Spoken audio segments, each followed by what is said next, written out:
Imagine a truck that looks like it came straight out of the future, can drive smarter than a human, and carries more weight than almost any truck on the road today.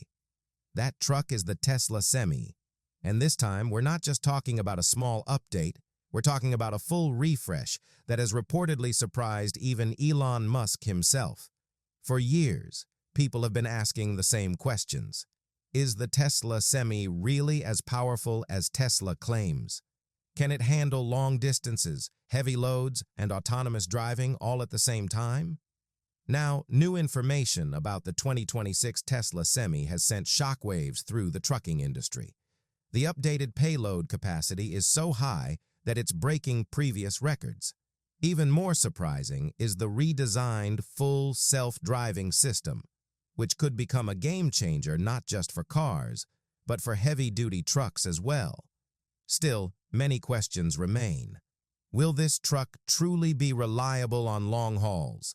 Will the increased payload capacity actually make it profitable for fleet operators?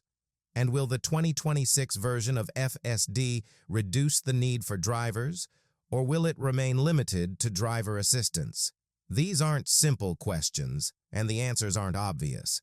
That's why it's important to watch till the end, because we'll also touch on some things that aren't being talked about much yet. Before moving forward, make sure to subscribe to the channel so you don't miss videos like this in the future. Whenever Tesla is mentioned, people usually think of electric cars, autopilot, and Elon Musk's bold promises. But the journey of the Tesla Semi has been anything but smooth. The Tesla Semi was first officially revealed in 2017. At the time, Elon Musk claimed it wouldn't just be another electric truck. It would completely transform the trucking industry. Tesla promised a range of up to 500 miles, quick acceleration, and operating costs lower than traditional diesel trucks. Back then, these claims sounded almost unbelievable. Electric cars were still gaining acceptance, and electric trucks were nearly non-existent. Tesla's promises directly challenged the foundations of the trucking industry. The Semi was said to be more powerful than diesel trucks, cheaper to operate, easier to maintain, and simpler for drivers to use. It was even claimed that the truck could outperform diesel rigs on uphill climbs. That's when skepticism started to grow. The trucking industry doesn't survive on power and speed alone. Reliability, downtime, and cost efficiency matter far more. And then came the biggest concern of all: production delays. Tesla originally suggested that the Semi would enter production quickly, but that didn't happen. Years went by, and timelines kept changing. There were many reasons for these delays.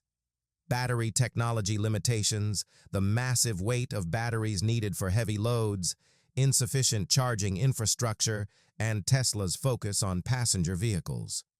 On top of that, COVID-19 and global supply chain disruptions made things even worse. Because of these delays, many critics started calling the Tesla Semi nothing more than a concept vehicle. They argued that it looked impressive on stage but wasn't designed for real-world use. Fleet operators felt Tesla didn't fully understand the day-to-day realities of trucking, but slowly, that perception began to shift. When major companies like Pepsi started deploying the Tesla Semi in real-world operations, the industry took notice. This was no longer a demo or a prototype. Real deliveries were happening, real routes were being driven, and real data was being collected. That's when it became clear that the Tesla Semi wasn't just built on empty promises. It was gradually turning into a practical, working truck. So why is the 2026 refresh such a big deal? To understand that, it's important to know that this refresh wasn't a sudden or random decision. From the outside, it might look like Tesla simply adjusted a few numbers, refined the design, and announced a new release year. But in reality, the 2026 refresh is a direct response to the problems discovered during real-world use. When the Tesla Semi was tested in limited commercial operations, Tesla realized that stage numbers and real-world trucking demands don't always match. Fleet operators provided direct feedback. The truck was good, but not perfect. In some cases, payload capacity wasn't enough. Charging times caused scheduling issues, and range varied depending on routes and conditions. This time, Tesla did something that many automakers failed to do. They listened. The loudest message from fleet operators was clear. Reliability and predictability matter more than anything else. Fleet operators didn't want a truck that could travel 500 kilometers one day and struggle to reach 350 the next. What they needed were clear, predictable numbers. How much weight can it carry? How far can it go? And how much does it cost to operate? Another major concern from the logistics industry was cost per mile. Diesel trucks may rely on older technology, but their economics are well understood. For an electric truck to succeed, it has to clearly prove that it can be cheaper overall. This pressure pushed Tesla to rethink the Semi, not just as futuristic technology, but as a dependable, everyday work vehicle. At the same time, competition was heating up. Traditional diesel truck manufacturers were improving fuel efficiency, and new electric truck startups were entering the market. In this environment, Tesla had no choice but to make the Semi genuinely better, not just more eye-catching. Now let's talk about payload. Payload refers to how much cargo a truck can carry on top of its own weight. The heavier the truck itself, the less cargo it can legally and practically haul, no matter how powerful the engine is. This has always been one of the biggest challenges for electric trucks because batteries are extremely heavy. As battery size increases, the truck's weight goes up and usable payload goes down. That's why earlier electric trucks often carried less cargo than their diesel counterparts. The 2026 refresh of the Tesla Semi appears to focus heavily on solving this issue. While Tesla hasn't officially released detailed payload figures everywhere, industry reports and feedback from fleet operators suggest that major improvements have been made in battery efficiency and weight distribution. Now comes the topic that causes the most confusion: battery size and real-world range. Most people ask just one question: how far can the Tesla Semi actually drive? The problem is that the range quoted on paper often doesn't match what happens on real roads. Very few people understand the conditions under which official range numbers are measured. These figures usually come from controlled testing environments. That means smooth, straight roads, steady speeds, minimal braking, ideal temperatures, and perfectly consistent driving behavior. Real-world trucking is nothing like that. On actual routes, trucks face traffic congestion, uneven roads, sudden stops, and frequent acceleration. All of these factors increase energy consumption. One of the biggest influences on range is weight. Trucks are designed to carry heavy loads. When the truck is empty or lightly loaded, the battery drains slowly. But once the truck is fully loaded, the battery has to work much harder. More weight requires more power to move the vehicle forward. This isn't a matter of opinion, it's basic physics. Road conditions matter too. On flat terrain, energy use stays relatively stable, but during long uphill climbs, battery drain increases rapidly. While it's true that some energy is recovered on downhill sections through regenerative braking, that recovered energy never fully makes up for what was lost during the climb. That's why trucks operating in hilly regions often fall short of their claimed range. Weather is another factor that's often underestimated. In cold conditions, batteries become less efficient, and additional energy is needed to heat the cabin. Cold air is also denser, which increases aerodynamic drag and requires more power to maintain speed. In hot weather, the cooling systems work harder to protect the battery and motor, which also increases energy usage. In laboratory testing, all of these variables are carefully controlled. In the real world, they're not. That's why most fleet operators don't rely entirely on advertised range figures. Instead, they typically plan for only about 70 to 80% of the stated range to ensure smooth operations. For example, if a daily route requires traveling around 300 miles, planners build in extra margin rather than pushing the truck to its limits. When a truck is advertised with a 500-mile range, Fleet owners don't take that number at face value. What really matters to them is whether a 300-mile route can be completed every single day without stress or risk. Having extra buffer is essential because delays, traffic jams, and changing weather are part of everyday life in transportation. This is where overpromising can backfire. When a technology is presented in an overly perfect way, even small gaps between expectations and real-world performance can lead to frustration. The truth is that heavy-duty transport is full of variables. An electric truck isn't a magic solution. It's a balance between battery size, cargo weight, charging availability, and careful route planning. Now let's talk about why fast charging is such a challenge for heavy trucks. Most conversations focus on battery capacity and driving range, but the real obstacle is charging infrastructure. Even the most advanced battery doesn't help if the charging system isn't practical in real-world conditions. The mega charger associated with the Tesla Semi represents a completely different level of charging compared to standard EV chargers. It's designed to deliver enormous amounts of power in a short time to a massive battery. Chargers meant for passenger cars simply can't handle this. Heavy trucks need far more energy, and that changes everything.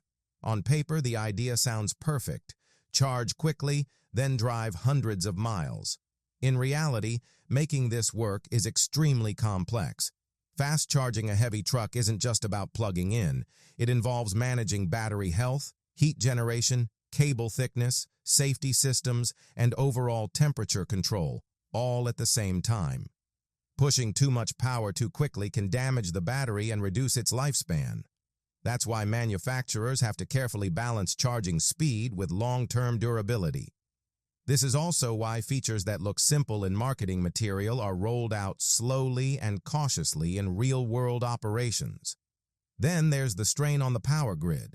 Charging a heavy electric truck can draw as much electricity as a small factory. If multiple trucks are charging at once, the demand on the local grid becomes enormous. Supporting this level of power requires dedicated substations, thicker power lines, and stronger infrastructure. None of this happens quickly, and none of it is cheap. That's why megachargers can't be installed everywhere overnight, especially in areas where the electrical grid is already stretched thin. Electricity cost is another factor that's often overlooked. Many people assume electric trucks are automatically cheaper to operate. But when huge amounts of power are consumed in short bursts, electricity pricing changes. In many regions, high-power commercial electricity comes at a higher rate than standard household power. Fleet operators have to carefully calculate the real cost of charging and compare it to diesel. Electric trucks tend to make more sense in regions with lower electricity prices, but that advantage shrinks in areas where power is expensive. The challenge becomes even greater on rural and long-haul routes. While it's possible to build heavy-duty charging stations in cities and major industrial zones, remote areas are a different story. Power grids are weaker and charging stations are few and far between. Many long-distance freight routes pass through farmland, small towns, and isolated regions with limited infrastructure. If a truck runs low on battery in one of these areas, finding a charging option can be extremely difficult. This is why many fleet operators remain cautious about deploying heavy-duty electric trucks on rural routes. These real-world limitations often don't match the bold claims made on paper. Megachargers may sound impressive in theory, but making them work in practice requires time, money, planning, and serious infrastructure upgrades. That's why fleet owners approach these decisions carefully. They don't just look at range numbers, they consider charging reliability along the route, electricity costs, and backup options if something goes wrong. Until charging infrastructure becomes widespread and dependable across all regions, heavy-duty electric trucks will likely remain most practical on specific routes and in controlled operating environments. This is the core reality that needs to be understood for any new technology to truly succeed. When fleet operators compare diesel and electric trucks, they look at things very differently than the average consumer. Their decisions aren't based on a single feature or marketing claim, but on a full breakdown of daily operating costs, maintenance needs, and long-term financial impact. Let's start with fuel costs. With diesel trucks, the math is simple. The more you drive, the more fuel you burn. Diesel prices fluctuate, and those changes can quickly eat into profits. In electric trucks, electricity replaces fuel. When power is affordable and charging is managed efficiently, the cost per kilometer can be lower than diesel. However, this advantage isn't universal. Electricity prices vary by region, and fast charging rates can significantly affect operating costs. When it comes to maintenance, electric trucks have a clear edge. Diesel engines contain hundreds of moving parts: engine oil, filters, gearboxes, clutches, and many other components that require regular servicing. Over time, these maintenance costs add up. Electric trucks, by contrast, have far fewer moving parts. There are no oil changes, which reduces routine maintenance expenses. Brake wear is also much lower. Because electric trucks use regenerative braking, the traditional brakes are used less often, allowing brake pads to last much longer. For fleet operators, these smaller savings combine to create a noticeable financial benefit over time. That said, the balance between long-term savings and upfront cost is critical. Electric trucks are more expensive to buy initially. The battery, charging infrastructure, and advanced technology all contribute to a higher purchase price. Diesel trucks are cheaper upfront, and their fueling infrastructure is already widespread. Fleet owners carefully calculate whether the savings from an electric truck over 5 or 10 years will justify the higher initial investment. For fleets that operate on fixed routes with predictable daily distances, the numbers often favor electric trucks. But this isn't true for everyone. That's why transparency is so important. Even Tesla acknowledges that the path forward isn't easy. Scaling production of heavy-duty trucks is a major challenge. Building large commercial trucks is far more complex than producing passenger cars because each truck operates under different conditions and workloads. Battery supply is another concern. These massive batteries require large amounts of raw materials, and supply limitations can slow production. If batteries are delayed, truck deliveries are delayed too, disrupting fleet planning. Driver training is another major factor. Experienced diesel truck drivers need to adjust their habits when switching to electric trucks. Acceleration behavior, braking techniques, and energy-saving driving strategies are all different. Without proper training, trucks may not achieve their expected range, and battery life can suffer. Fleet operators understand that investing in people is just as important as investing in technology.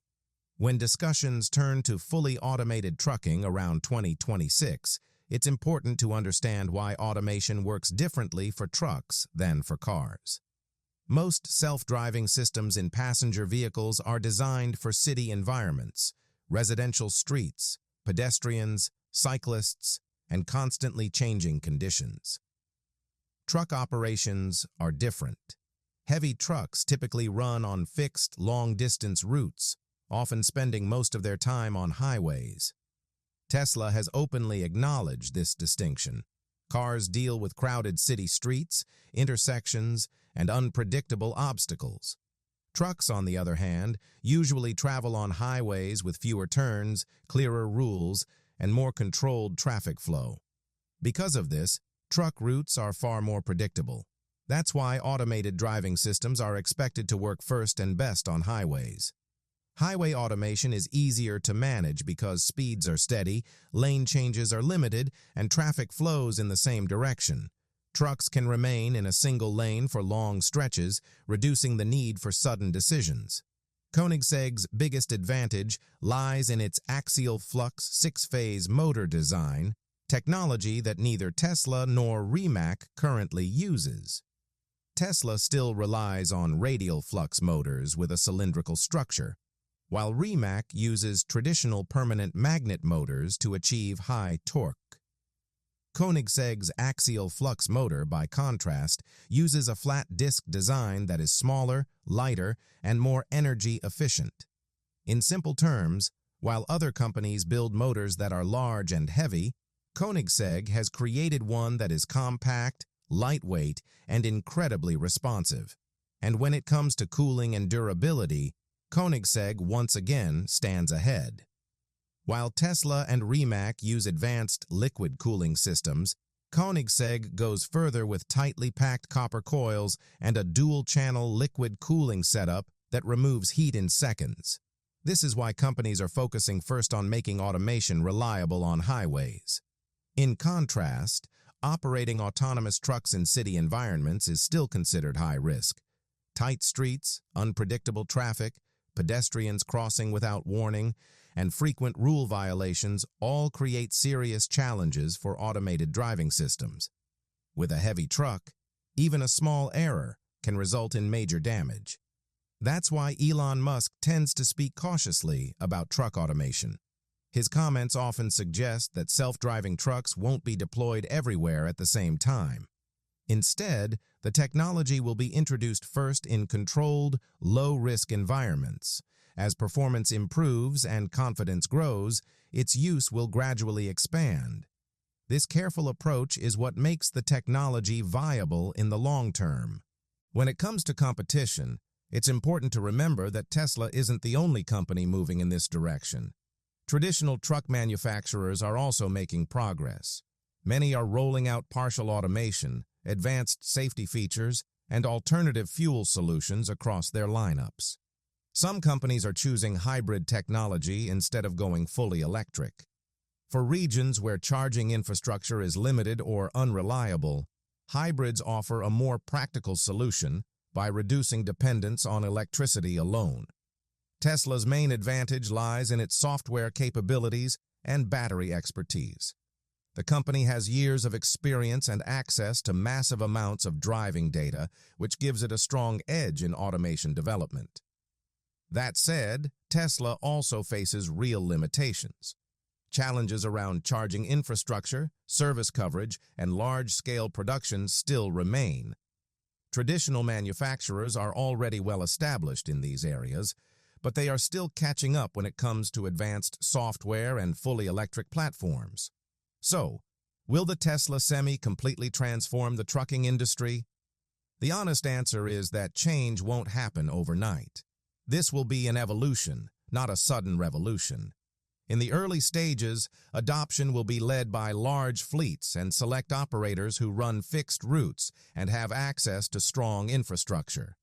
These early users will test the technology, refine operations, and provide valuable real-world feedback. Broader adoption always takes time. Between 2026 and 2030, electric and partially automated trucks are expected to become more common on specific routes, though not everywhere. Smaller fleets and remote regions will join the transition more gradually. Diesel trucks won't disappear anytime soon. They will continue operating alongside electric trucks for many years. If you enjoy content like this, make sure to subscribe to the channel